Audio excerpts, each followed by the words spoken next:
ఆశ్రయించున్న నా దుర్గము. కీర్తనీయుడైన యెహోవాకు నేను మొరపెట్టగా ఆయన నా శత్రువుల చేతుల నుండి నన్ను రక్షించును. మరణ పాశములు నన్ను చుట్టుకొనుచున్న భక్తిహీనులు వరద వలె పొర్లెను. నా మీద పడి బెదిరింపగాను పాతాళపు పాశములు నన్ను అరికట్టెనను.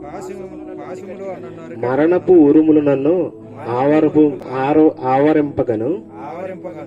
నా శ్రమలలో నేను యెహోవాకు మొరపెట్టితిని.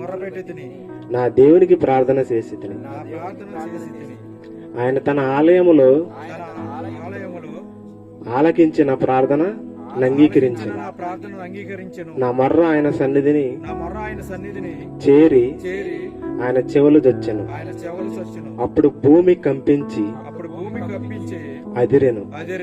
పర్వతములు పునాదులు వణికెను. ఆయన కోపింపగా అవి కంపించెను. ఆయన నాసిక రంధ్రముల నుండి పొగ పుట్టెను. ఆయన నోట నుండి అగ్ని వచ్చి దహించెను. నిప్పు కణములు రాజబెట్టెను. మేఘములను వంచి ఆయన వచ్చెను.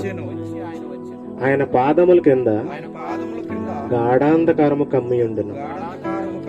కేరూబుల మీద ఎక్కి ఆయన ఎగిరి వచ్చెను.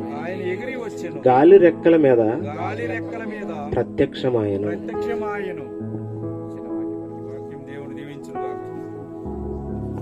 చిన్నవాటి వారిని దేవుడు దీవించిన గాక. చదివిన మరి సహోదరులకి హృదయపూర్వక వందనాలు. మరి అందరం కూడా ఈ సమయంలో కూర్చున్నట్లయితే మనము కొద్ది నిమిషములు వాక్యంలోనికి మనము ప్రవేశిద్దాం. అందరము కూడా